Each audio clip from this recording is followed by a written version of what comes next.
Hey, you're listening to Sean of the South, and this music you're about to hear behind us is Haywire Bluegrass Band. Haywire Bluegrass, everybody. Sweet talk me down, baby, toss me a line. I'm going down, I'm sinking fast. I know I'm not your first love, but I wanna be your last.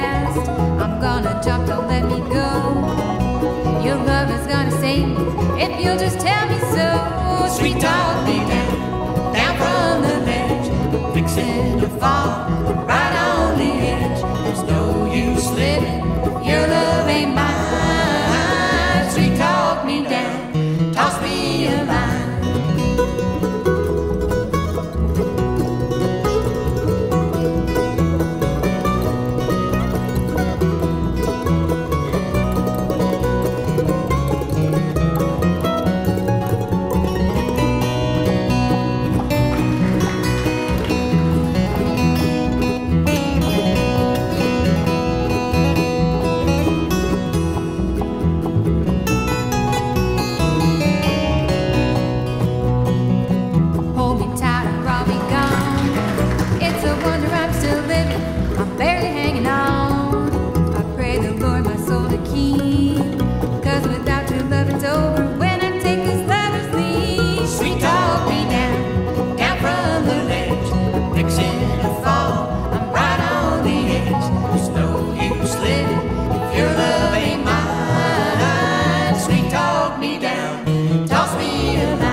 A little bit of our mayor today, Curtis from Atlanta, Georgia, writes, Dear Sean, I'm about to get married to a Southern belle through and through. She is the epitome of Southern belle-ness, if that's a word. What should I know before getting married to my Southern belle?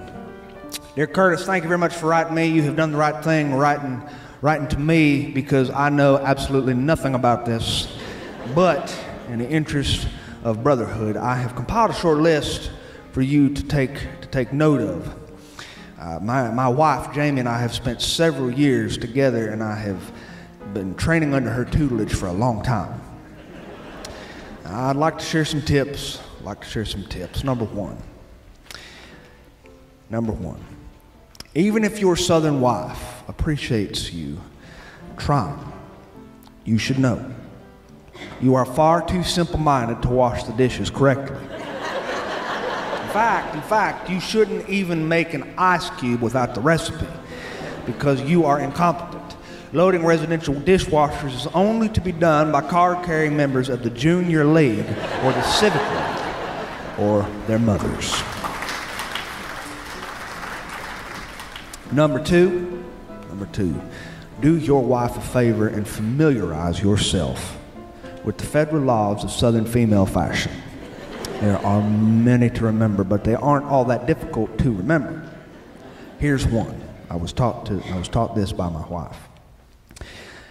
Females shall not hithertofore wear white between Labor Day and the SEC Championship, unless it is a leap year, in which case women are not allowed to wear chevron print, flip-flops, corduroy, or exposed tattoos to members of the Rotary Club on Tuesdays. Number three. Grocery lists can be fun. Grocery lists are fun.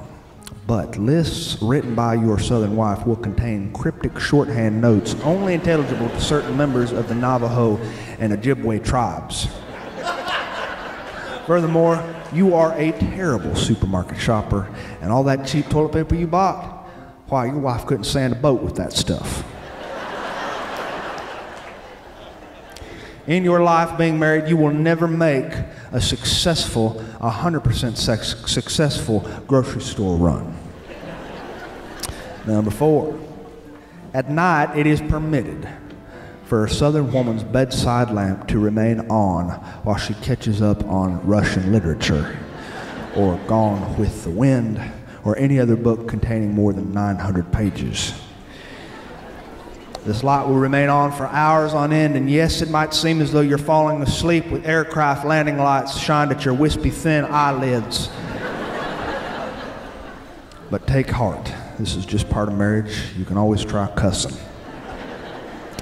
Number 5, remember the good old days when you used to tell stories to your buddy and they'd die with laughter, and you were at the top of your game telling your stories? Yeah, well that's over now. That's over now, because a Southern debutante like your wife has the legal authority to question your bull hockey stories in public. If you say anything that even smells like a tall tale, you will be called onto the carpet, a flag will be thrown on the field, and once she shuts you down, she will prove that you don't even know how to spell debutante. Number 6. Number 6. You used to pick out your own clothes. Nowadays, you couldn't dress a scarecrow. You just aren't qualified. Number 7. Number 7. Always remember that your honey-do lists will be written on your tombstone and in your obituary. In fact, your mother-in-law already knows this list backwards and forwards, and so do members of the local junior league chapter and possibly members of the Rotary Club too. And there's always a stiff chance that the people in your wife's women's Bible study group are praying for you at this exact moment, Curtis. Try to remember that if you can. Number 8, when out for dinner, it is grounds for divorce to order a salad if your wife orders a steak. I know. You're trying to just make a healthy alternative because the doctor said your cholesterol is high. But she will think you are making a passive-aggressive statement, and she will confront you by saying, "Salad? Salad? Are you trying to say that I'm a fatty? Are you trying to say that I'm a fatty? To which there is no right answer. And it's best just to keep your mouth shut and order a steak. Similarly, Curtis, just as a side note, a caveat to that last statement, never go to the gym together.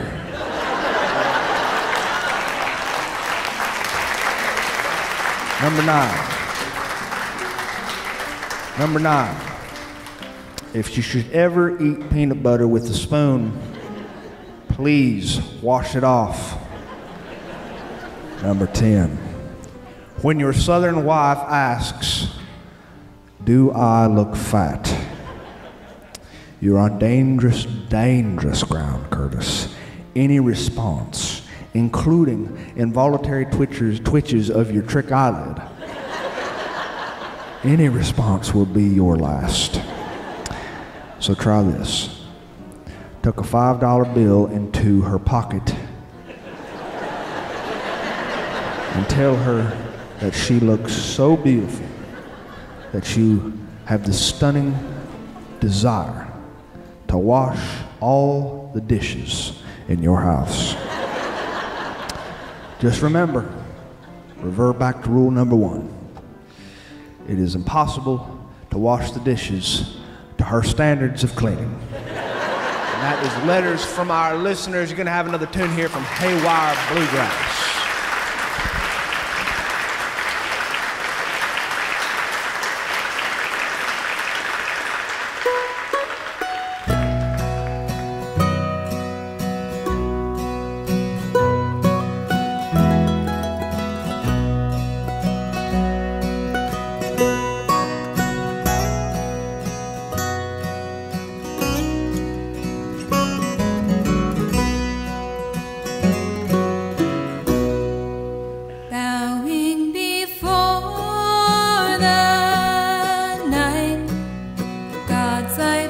shining. They held each other tight as the night fell all around them. Could not feel the chill outside of Amarillo, November night. The harvest was in the barn, gone with the autumn. Panhandle life was hard. A simple song had found them, dancing in the fields, waltzing till the morning, taking turns and smiling eyes, taking turns of stepping up high. As the smoke that was rising from their fire circled in the air.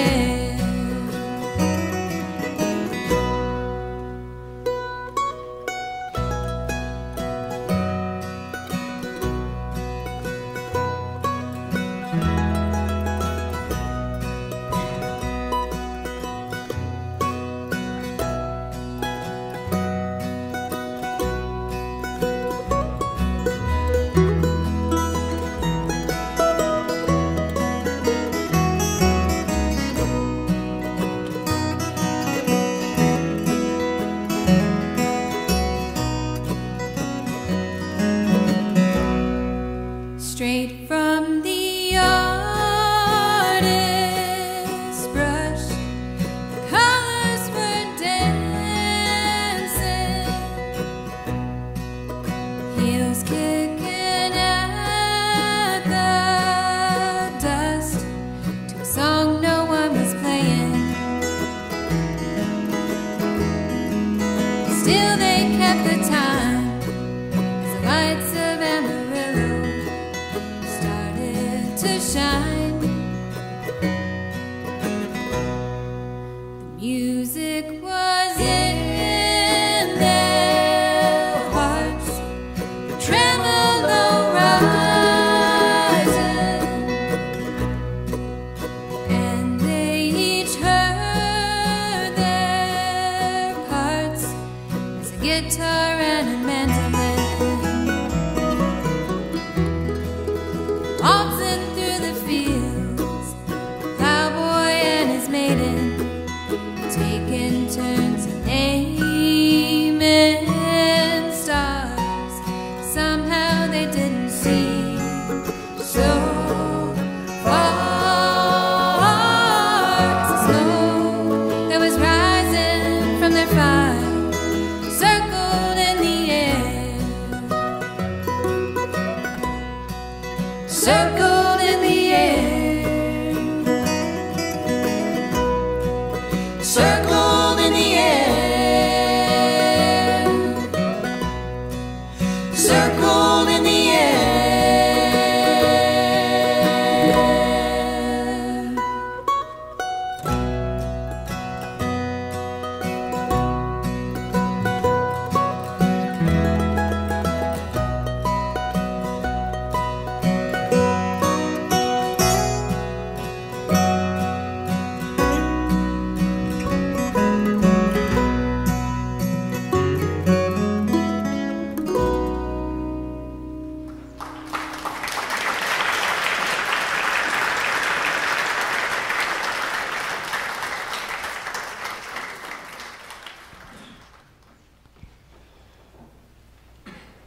This past week, South Alabama has been experiencing the most incredible weather.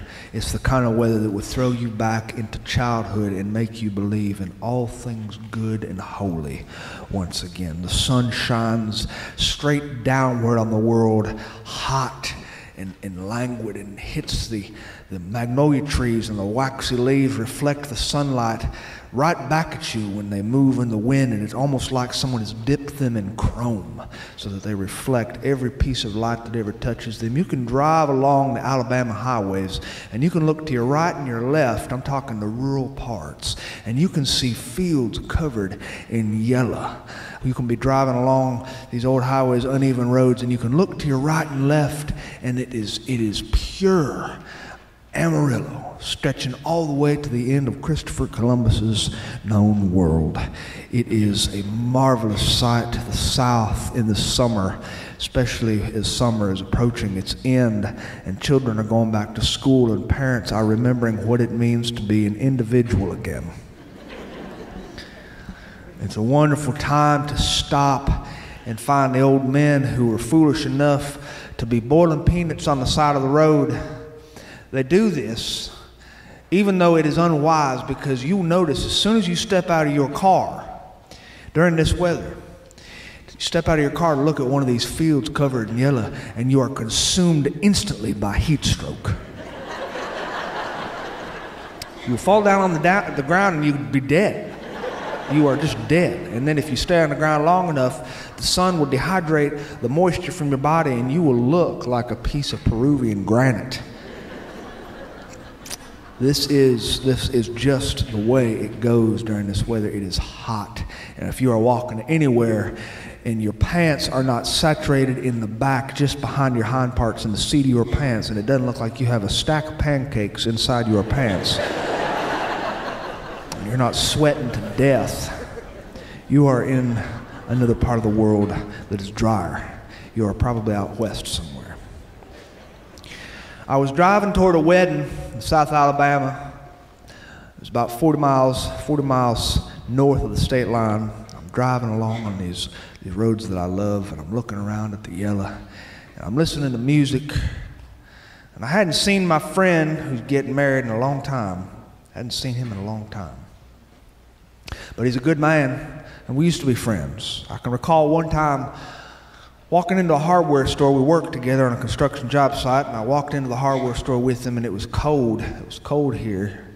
It was nearly the Christmas season, and we saw a little group of Mexican boys standing outside the hardware store, and they were trying to drum up honest work for themselves. They'd ask the contractors who came in and out of the store things in their broken accents, and they would ask if they needed help or day laborers.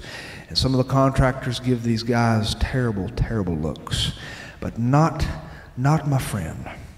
My friend stopped when we were walking in, and he noticed that it was cold and humid and cold, which is a biting kind of cold, and they were covered in plastic, clear plastic, the kind of clear plastic that you use on a job site. The hard plastic was wrapped around their bodies like makeshift coats. They were freezing.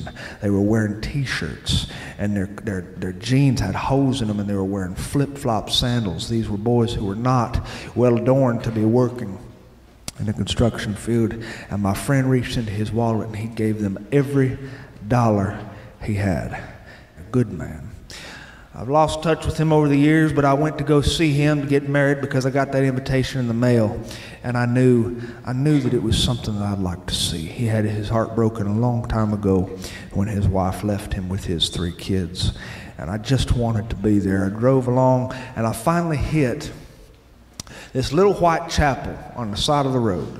If you blink at the wrong time while you're driving 45 miles an hour on these uneven roads, you'd miss it. You've missed that chapel. It's covered in white clapboards that are faded and crackling underneath the time and the age that they bear. On the top is a tin roof that's a little rusted, and there's a steeple that has a bell in it. And the bell had a rope which hangs down into the vestibule. They just replaced that bell a few months ago. One of the old men in the church told me.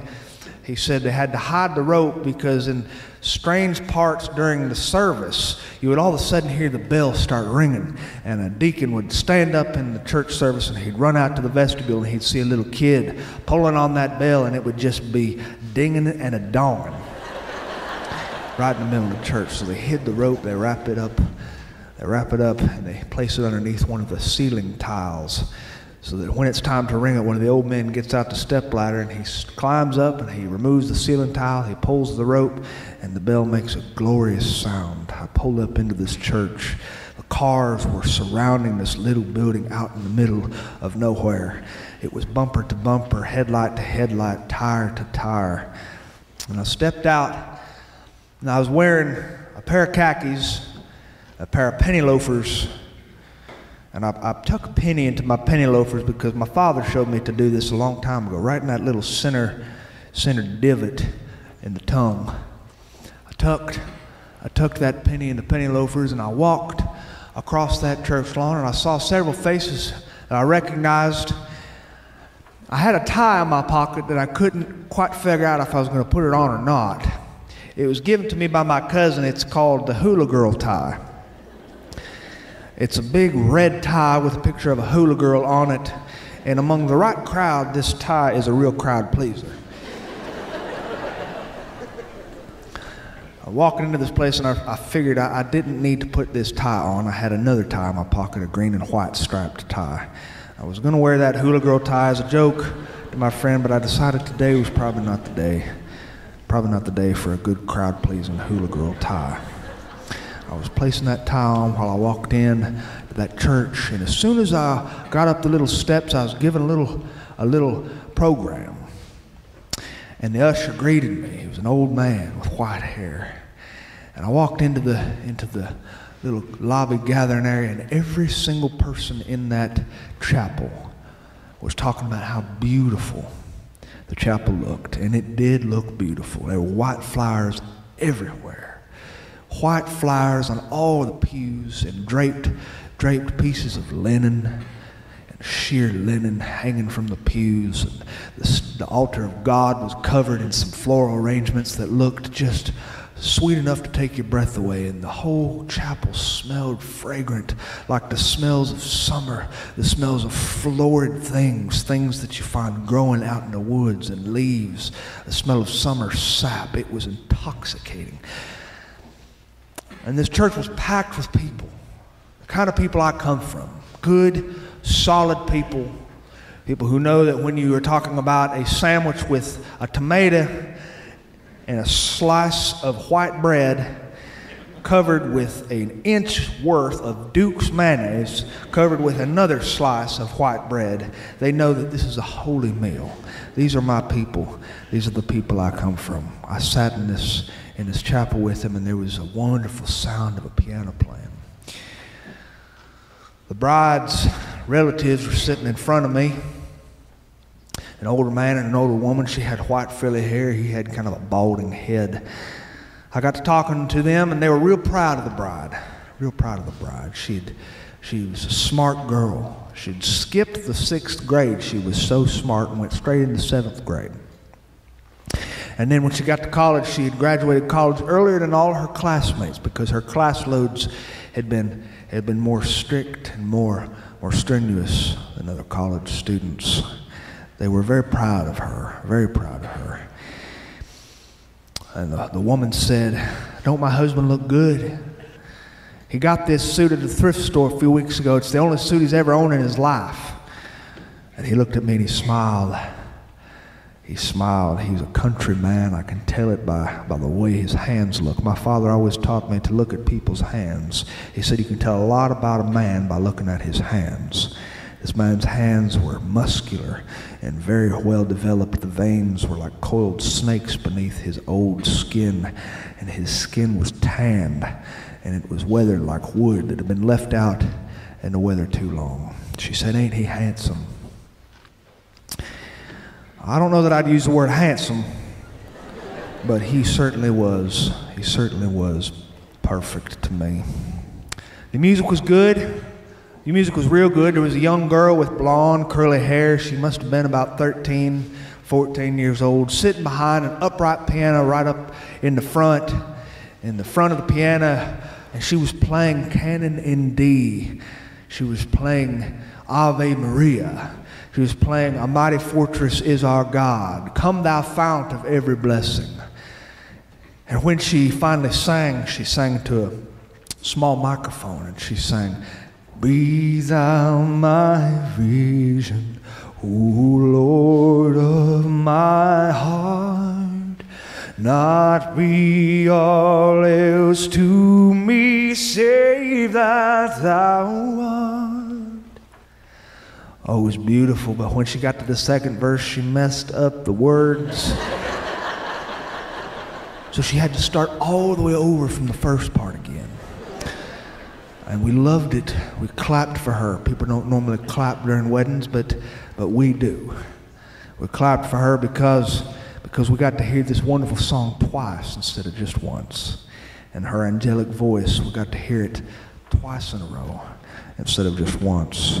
There was a young child running around in the back pews. He was a young child with pure red hair. I know that he had messed his britches because I could smell it. He was a foul-smelling child. It smelled like he had eaten and digested a 10-day-old piece of roadkill squirrel. He was running from his mother, who was also a redhead. She was chasing him. She was chasing him, and he was evading her grasp. Every time she'd reach her hand out to try to get him, he'd run away, and he'd laugh and giggle like they were playing a game, and she would try to smile and be cordial through grit teeth. But she was wearing the face of Satan on her face. She walked after him with a hurried gait, trying very hard not to run in her nice dress. And then she squatted down and she threw her left arm out to try to get him. And he evaded her grasp and he laughed and he said, ha ha ha ha. And he ran toward the front, the altar of God. And he stood on the steps and he waved at the congregation. And well, we all waved back. And we snickered a little bit because we all knew what he didn't know. We knew once his mother got hold to him, he would probably never see his next birthday. Eventually, she did get a hold of him, and she took him to the back, and the look on that child's face was one of absolute fear. He realized he had made a grave mistake. The music just kept rolling and lulling us into this time of reflection. In a Baptist church, a time of reflection is often accompanied by looking at the rafters. And this church was an old church built in the 1940s. The rafters had been covered up by asbestos ceiling tiles that ran across the sanctuary. The old altar of God had been covered in green carpet, the color of lime green that went out in the 1970s, and I hope to God it never comes back. And there was paneling behind the pulpit that harkens to the 1970s. And the smell inside the room was a little bit mildewy, a little bit moist. We could tell that some water damage had been incurred in this room because I could see water spots just over the pulpit. But it was lovely. It's the kind of church that I grew up in. I looked out the windows. The windows were just paned windows. Not stained glass, just pane windows. And they were cracked open because the weather was just so nice.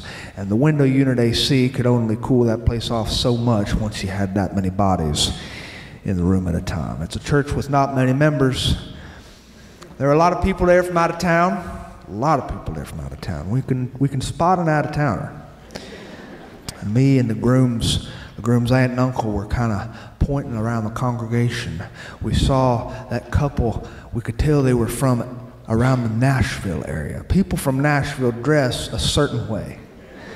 Namely, the man of the couple had his hair so gelled and styled with some sort of substance on his hair. It looked like he had dipped his head in Thousand Island salad dressing and lit it on fire with a butane blowtorch. And he had glitter jeans on. Glitter jeans. Glitter was embedded in the fabric, the denim. It was sparkling when it hit the light. And his wife or his girlfriend, whoever she was, had hair that was about 4 foot off her head. It was so stiff you could have thrown a football at it and the football would have just bounced off. And she was wearing some sort of dress that looked like it had sequins in it. Sequins rolled in the design of a rose on her back. They were definitely not from here. Interesting people. But then there were plenty of people from this part of the world too. You can tell them. You know what they look like. You know how they talk. You know how much they love weddings and small chapels. This whole chapel was ablaze with chit-chat and murmurs. They were waiting for that moment that every wedding presents to us, that moment that gives us something good to believe in. And just before the wedding music played, the Here Comes the Bride, we could hear that red-headed boy scream in the back. And we could hear the sounds of his mother. She was playing the drums on his diaper. Swat, swat. And he was screaming bloody murder. That poor child. He might never walk again. And then the young girl with the golden hair sitting up front who had sang Be Thou My Vision, she started to play that familiar chorus. Bum, bum, bum, bum. Bum, bum, bum, bum. And we all stood up.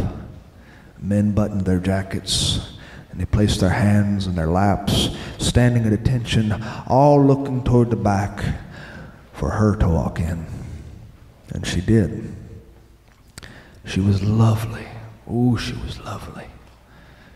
She walked down that aisle, and she just seemed to float. She had this glowing face. It looked as if she had won the lottery. She was glowing. And she made her way down the aisle, and her kids were standing on stage waiting for her. And there was her groom, my friend. He'd never looked so good. And his children stood with him. 6 children stood on that stage, and they watched their parents. They watched their parents stand next to each other. And when the preacher said, "Who gives this woman away?" It was her son, a 10-year-old boy. A 10-year-old boy with brown hair that's just a little bit tousled.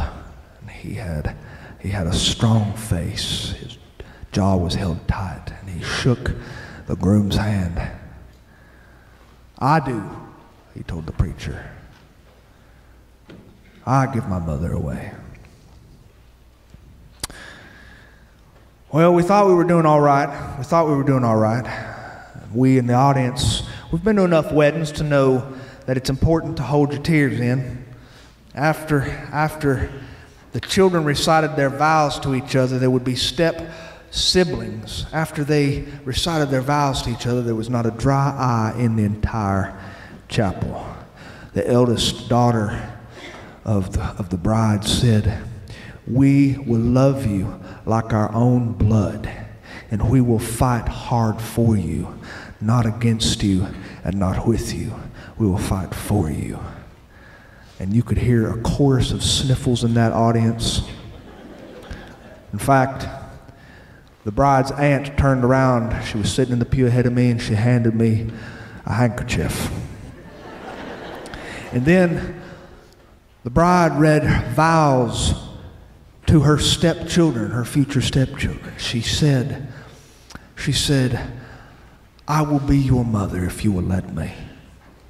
And I will hold you when you need me. And I will sing to you. And I will kiss you. And I will be everything you will let me be." Niagara Falls.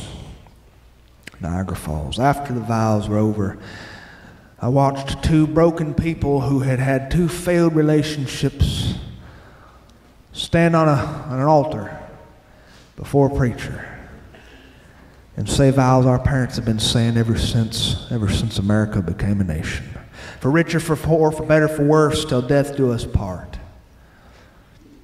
And we applauded. We all applauded. We hollered. Because by God, that's something to holler and applaud about. Although I do swear to God, and you'll have to believe me on this, the person, the joker in the crowd, the congregation of God who hollered, "Roll Tide," that wasn't me. The reception was incredible. It was impressive. You walk back into the old fellowship hall, a place that smells a little bit more like mildew than the sanctuary, a place with a piano in the corner and a drinking fountain way in the back, and 2 little bathrooms, one for the men, one for the women. And there was a whole buffet line of fried chicken made by church ladies and squash casserole made by the mothers of the bride and the groom. And there was fried okra, and there was potato salad, and there was everything you could want. And then there was a wonderful moment when the string band she had hired, a fiddle and a guitar and a string bass, a doghouse bass, they were playing a song, and the granny of the bride took the dance floor and she lifted up the hem of her skirt just above the knees, and she started to buck dance, kicking her heels on the floor, making a rhythm that sounded like ancient history. And I would have gotten out there and danced with that old woman if the father of the bride had not been handing out water bottles that were absolutely not filled with water at all, but they were filled with what appeared to be kerosene. He handed me a little water bottle like he was handing out water bottles to all the young men, and he said, "Here you go, son. Here you go. It'll put hair on your back."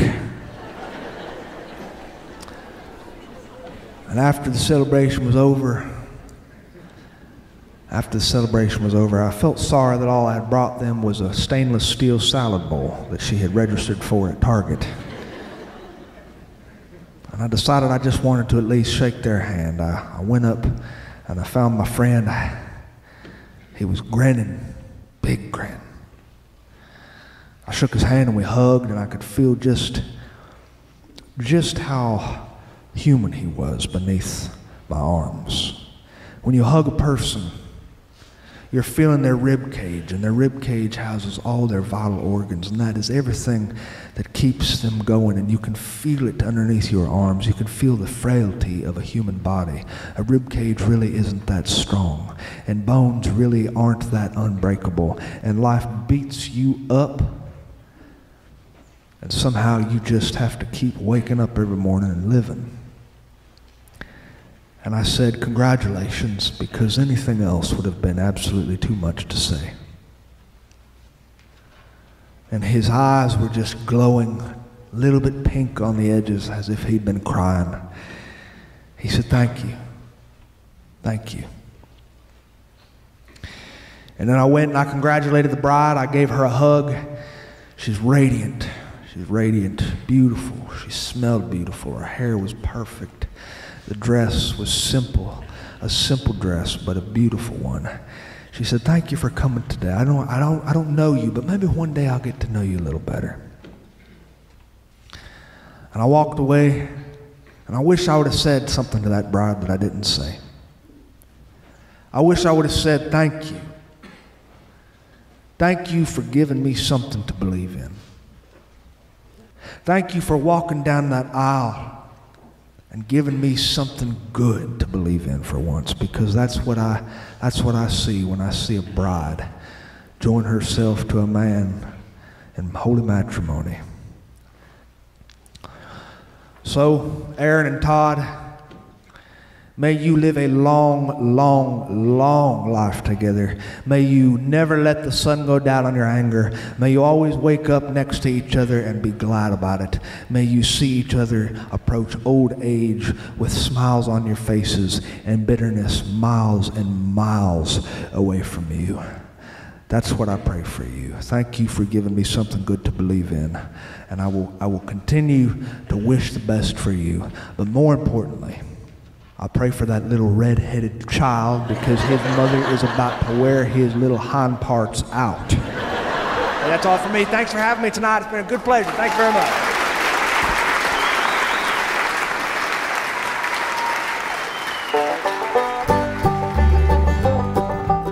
Hey, thanks for listening to Sean of the South. I've been your host today, Sean Dietrich, and it has been Bonafide pleasure if I do say so myself. Hope you join us next week and the week after that if you ain't got nothing going on. The music you heard behind me today was Haywire Bluegrass Band. Gary Hatch, David Goodnight, Jenny Lynn, Britt Pounds, and David Wilson on the mandolin. These guys are all candidates for the best player of the year, in my opinion. They got their music on iTunes and any other platform you can think of. Visit their website, haywirebluegrassband.com, and purchase one of their CDs or t-shirts to show some of your love to some good musicians. To find anything more about what I do, you can visit SeanOfTheSouthShow.com. While you're there, I hope you take a time to drop me a line. I love to hear from my friends. Tell me about your birthday announcements, your wedding invitations, or give me a recipe for mashed potato casserole with cornflakes sprinkled on top and cheddar cheese sprinkled on top of that, because I love to hear from my friends. And speaking of friends, chew your food 100 times before you swallow. Make sure you laugh at least 10 times every hour. And that's advice to live by. Adios.